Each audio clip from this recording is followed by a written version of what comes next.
Get out of here, old man, before I drop you off." With three others laughing, the bandit tightened his fist. As the weak veteran stood shakily behind him, it was bright outside, but nobody dared to approach. Phones were out, filming, and others were looking, but nobody moved except Emily, who came from across the street, dropped her grocery bag, and hurried to the hospital. They initially called her names and told her to mind her own business, but she refused to back down.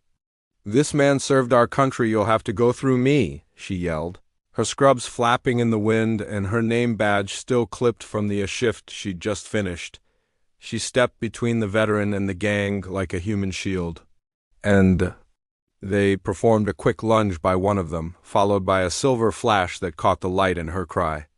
Emily staggered with wide eyes and blood spreading slowly across her side like a rose. "Don't let them get away with it," was whispered. Weakly as the gang dispersed, and the veteran grabbed her just before she hit the ground. His hands were shaking as he held her while she screamed for help. What transpired next rocked the city.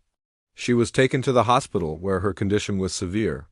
Before the night even fell, news of her bravery went global, but it touched people's emotions more than simply another headline. Sergeant Frank Delaney, a retired Marine who had served in 2 wars and lived quietly on a pension, was the man she defended while a nurse risked her life for a man twice her age. He had survived bullets, bombs, and battlefields, but this time, while Emily lay unconscious, machines beeping around her, social media exploded with the post, "Hero Nurse Saves War Vet." Thousands of people shared her photo on social media. And even the president's official account wrote, "Courage like Emily's reminds us of the America we fight for. She is a national hero." I read one remark that said, "Guardian Angel in scrubs." However, it didn't end there. In the morning, a black car with flags on the hood pulled up outside the hospital, and a man in a dark suit approached the front desk with a sealed envelope. Inside ICU room 407, Sergeant Delaney opened the letter with trembling fingers and sobbed. It was a personal invitation from the U.S. President that Emily would be honored in the White House as soon as she recovered, not next month or next year. Doctors said she wouldn't wake up for days or weeks, but 24 hours after the attack, things changed as if fate had called for her.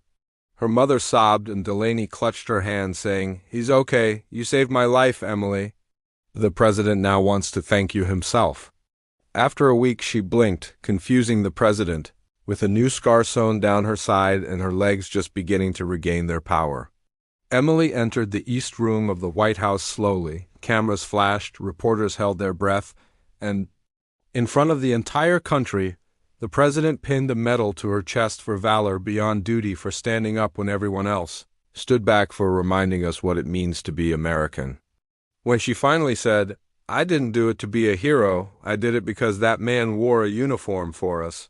He stood for us before we were even born. I only did what I hoped someone would do for my own father." The room fell silent, then thunderous. Applause echoed, and Delaney stood proudly by her side in his best dress. Blues and the streets where she had been attacked now bore murals of her bravery. The gang who had attacked her was apprehended within 48 hours due to a national outcry and security footage that went viral. Emily didn't seek fame.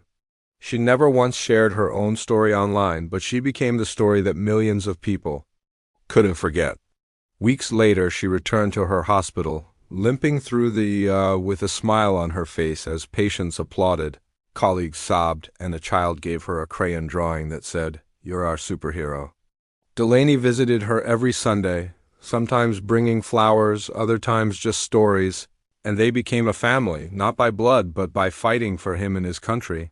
Heroes don't always wear uniforms or stand on battlefields. Sometimes they wear scrubs and walk into danger when it would be easier to leave. Tell us where you're watching from in the comments section below.